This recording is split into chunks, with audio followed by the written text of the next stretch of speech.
GPM for fashion aspirants channel के माध्यम से मैं डॉक्टर बिंदु चतुर्वेदी आज BA BCom BSc part second GPM के paper first pattern making and dress designing का पेपर यूनिट सेकंड का ए सेक्शन आपको समझा चुकी थी, 8 हेड थियरी। अब मैं आपको type of human figure posture, तो टाइप ऑफ ह्यूमन फिगर्स कौन से हैं, मेल एंड फीमेल, तो दोनों पोस्चर्स में क्या डिफरेंस है उसके बारे में आज आपको समझा रही हूँ। It's comparative analysis of male and female figure. Male and female figure आपने 8 हेड थियरी में देखी थी, आपको समझ में आई होगी। अब हम समझते हैं कि इसको हम कैसे एनालाइज करें कि इनमें अंतर क्या होता है, शरीर की रचना में अंतर क्या होता है।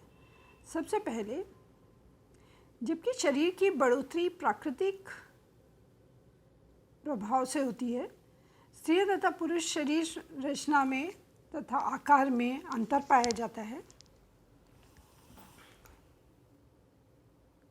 बढ़ोतरी के में भाव में भी भिन्नता होती है। पोशाक निर्माण करते समय इसका ध्यान रखना होता है ताकि जो अंतर पाया जाता है उसके अनुसार वस्त्र सिले जा सके। इनमें जो अंतर होता है वो इस प्रकार है। शरीर रचना, स्त्रियों की अपेक्षा पुरुषों के शरीर की बनावट बड़ी एवं मजबूत होती है।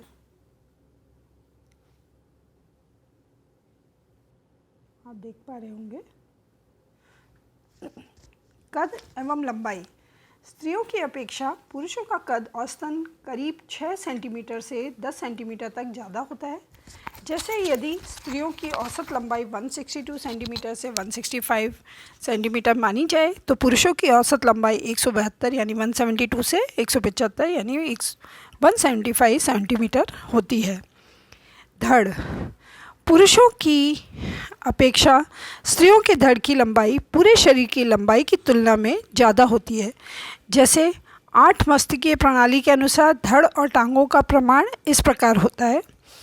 धड़ की लंबाई और टांगों की लंबाई आप इस टेबल में देख सकते हैं। पुरुषों की 3.5 पौने 4 सिर और टांगों की लंबाई 4 सिर होती है, तो उसकी अपेक्षा स्त्रियों की धड़ की लंबाई 4 सिर एवं टांगों की लंबाई पौने 4 सिर होती है। गर्दन एवं कंधे, स्त्रियों की अपेक्षा पुरुषों की गर्दन मोटी होती है तथा कंधे चौड़े एवं पुष्ट होते हैं। पीठ, पुरुषों की पीठ की चौड़ाई स्त्रियों की अपेक्षा ज़्यादा होती है तथा स्त्रियों की पीठ पुरुषों की अपेक्षा ज़्यादा गोलाई के आकार में होती है। मुड्डे की गोलाई, स्त्रियों की अपेक्षा पुरुषों के मुड्डे की गोलाई की लंबाई ज़्यादा होती है। कमर, पुरुषों की अपेक्षा स्त्रियों की कमर पतली होती है और छाती और कमर के नापों के बीच का अंतर भी ज़्यादा होता है। जैसे पुरुषों के नापों का अंतर 10 से 12 सेंटीमीटर और स्त्रियों के नापों का अंतर 15 से 20 सेंटीमीटर तक होता है। आसन, पुरुषों की अपेक्षा महिलाओं के आसन का उभार अधिक होता है और इसके अलावा साइड के हिस्सों में चर्बी भी अधिक होती है। इसके कारण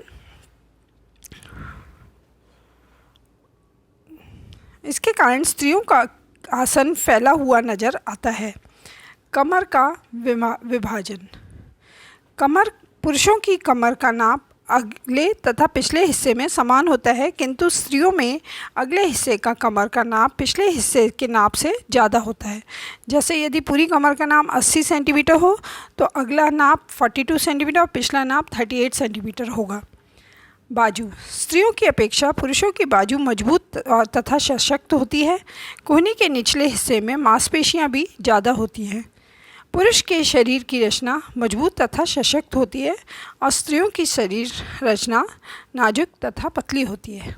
ये स्टैंडर्ड और स्टैंडर्डाइज्ड फिगर जो है उसमें ली हुई है, अदरवाइज़ इसमें अंतर भी पाया जा सकता है और आप इसको इस एट एट अष्टमष्ट की प्रणाली की फिगर जो मैंने पहले भी दी थी, इसके माध्यम से समझ सकते हैं। धन्यवाद।